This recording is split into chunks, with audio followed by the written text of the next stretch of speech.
I think Doyle was embarrassed and a little frustrated by Holmes's continuing success. He tried to kill him off famously, but Arthur Conan Doyle, of all people, should have known that death is never the end, and so Holmes kept coming back. While he was creating this great literary rationalist, he was also very, very interested in spiritualism and the spirit world, and increasingly more and more interested and more open to the idea that there was a whole spirit world, whole other world out there. But he couldn't write this into Holmes. So at the same time, all the way across his career, he was writing supernatural fiction.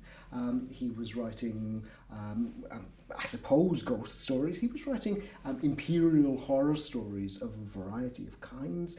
He was writing medical horrors. They're all very much come into a kind of Gothic or horror fiction tradition. That run parallel to the Holmes stories. And Holmes spills over into the Gothic quite often in The Hound of the Baskervilles. But in the end, Holmes has to debunk, he has to be a debunking psychical researcher and explain that there is no supernatural glowing demon hound haunting the great Grimpen Mire. There's a perfectly rational explanation for this. But Doyle himself didn't believe that there were rational explanations for these things. This increases as time goes on, and it reaches, I think, a peak during the First World War.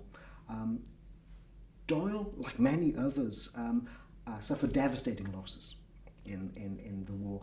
He lost his beloved son, Kingsley. He lost his beloved younger brother, Innes, both killed as a consequence of the war, both combatants in the war.